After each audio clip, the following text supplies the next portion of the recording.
ఎవ్వలన్నా నచ్చని మనుషులు ఉన్నారనుకో ఇక వాళ్ళ గురించి కొందరు మాట్లాడుతుంటారు కదా అంటే వాళ్ళు అట్లా వీళ్ళు ఇట్లా వాళ్ళు అజ్జేసిర్రు వాళ్ళు ఇజ్జేసిర్రు అని ఓ రకరకాల మాటలు అంటుంటారు.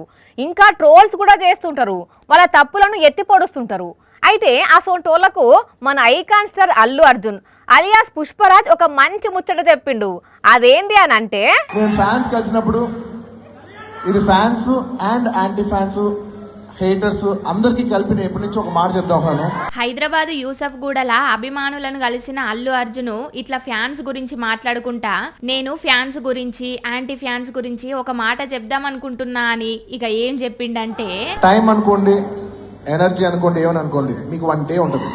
ప్రతి మనిషికి ఒక రోజు ఉంటుంది. ఇట్లా టైం అందరికి వస్తది, దానికంటూ ఒక రోజు వస్తది అని చెప్పిండు.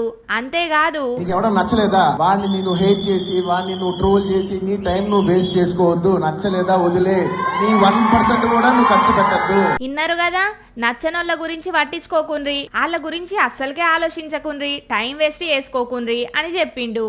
ఇక దీనికి ఒక ఉదాహరణ కూడా చెప్పుకుంటా, నీకు 100 రూపాయలు ఉన్నాయనుకో, నీకు ఇష్టం లేని విషయం మీద ఎవడో డబ్బులు ఖర్చు పెడతారా? ఎగ్జాక్ట్లీ, వదిలే, ఖర్చు పెట్టకు. నీకు నచ్చిన పని చేసుకో. అది నచ్చనిది ఏదన్నా డబ్బులు పెట్టి ఉంటారా? టైం కూడా అంతే, నచ్చనోళ్లకు టైం కేటాయించకుండ్రి, వాళ్ళ గురించి అసలు ఆలోచించకుండ్రి అన్నాడు. అంటే నచ్చని మనిషి నచ్చని వస్తువులు ఎక్కనన్నట్టు బన్నీసారు భాషలా. ఇక పుష్పరాజు నోటి నుంచి గిస్వంటి డైలాగులు వచ్చుడుతోని అంతేగా అంతేగా అని ఆర్ఆర్వేసుకొని మస్తు ఖుషి అయిండ్రు ఆయన ఫ్యాన్స్. ఎంతైనా అల్లు అర్జున్ అల్లు అర్జునే, నీ అవ్వ తగ్గేదేలే అని అనబట్టిండ్రు.